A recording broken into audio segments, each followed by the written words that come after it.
Sometimes one of the best ways to draw an audience into a story is by making them uncomfortable.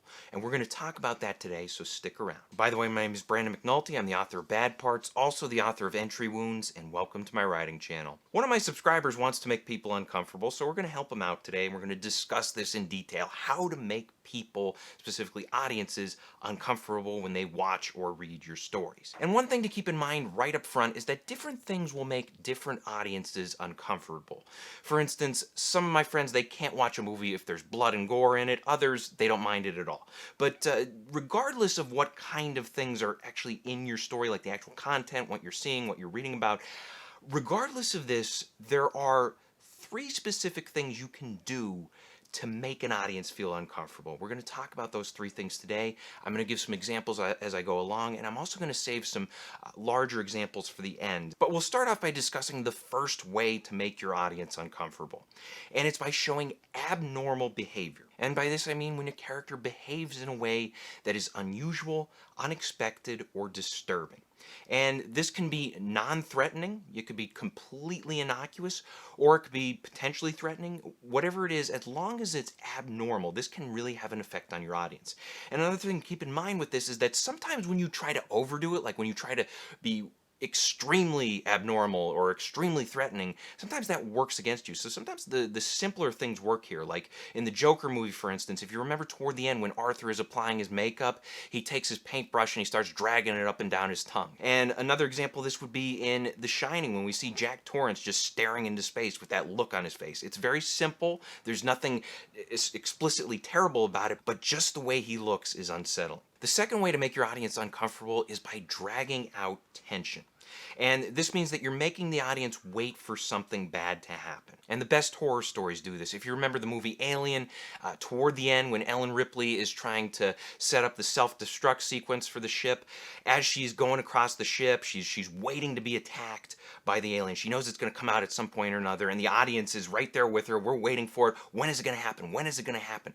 And this scene where she goes across the ship, it is dragged on and on and on until nothing happens. And that moment is so uncomfortable to watch because we're waiting and waiting for something to happen, but it never comes. And then the third way to make your audience uncomfortable is to have characters violate a social contract. And this can be a conventional social contract, something that we're used to seeing in our daily lives, or it could be a story-specific social contract.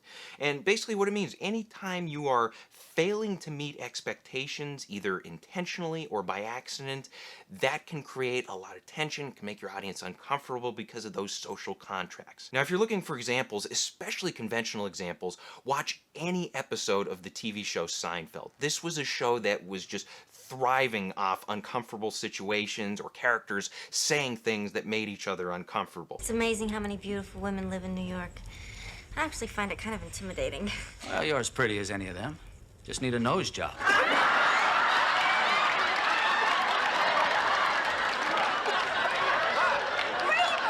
Certain episodes of Seinfeld also have great story-specific examples. One of the most popular episodes is the Soup Nazi episode. This is an episode where the characters, if they want to have the best soup in town, they have to go into the shop, they have to stand in line quietly, they cannot disturb anything, or else they will not get their soup. And because of this, things get very uncomfortable when George goes into the shop, orders a crab bisque, and then realizes that he didn't get any bread with his soup. All right, now that we've talked about these three different ways to make your audience uncomfortable, let's look at some examples that use all three of them for great effect. The first example I'm going to take from the movie Terrifier, and this is a low-budget horror movie. It came out in 2016, and the main villain is Art the Clown, and he's this creepy-looking clown.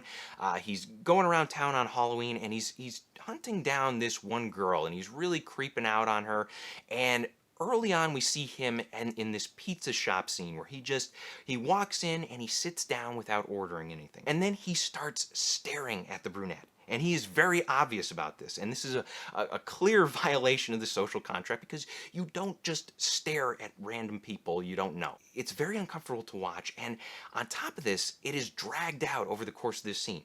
He just continues to stare at her. And even after she gives him this look where she rejects him, he continues to stare and he starts smiling at her. And then eventually her ditzy blonde friend, she goes over to him. She starts taking photos with him, selfies and stuff like that.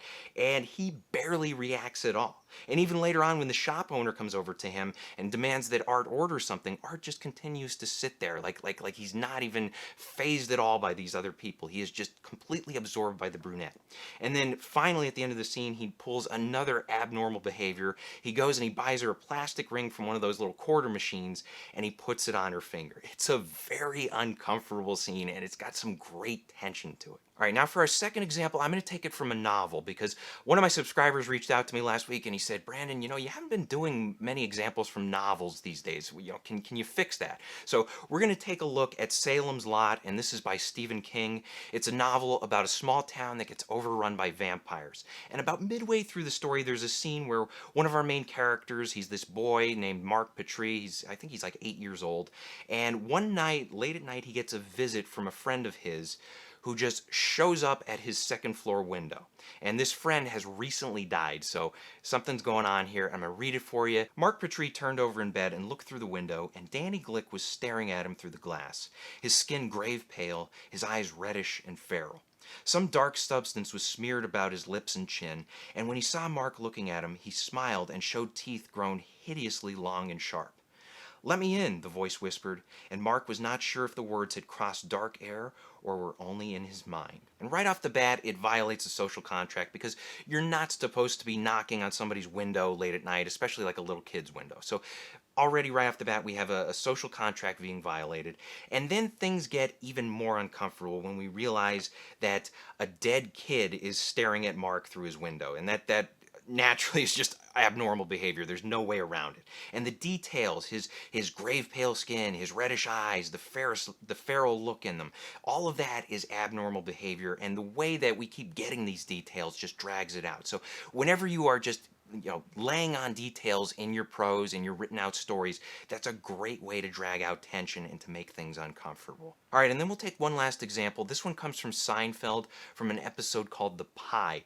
And in this episode, Jerry is dating a girl who her father owns this Italian restaurant, and she invites Jerry to this restaurant. They're going to have a meal there, and right after Jerry meets her father, his name is Poppy, Jerry places his order, and then he goes into the bathroom, and Jerry, after he washes his hands, Poppy comes out of the toilet.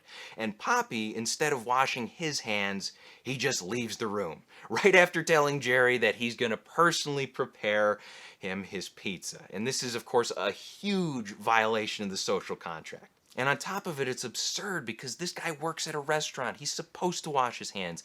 And he's very concerned about his appearance, but he's not concerned about following health regulations. And then when Jerry goes back to his seat, there's great tension here, and it's really dragged out because he's watching Poppy as he's making the pizza, as he's kneading the dough. And it's disgusting to watch.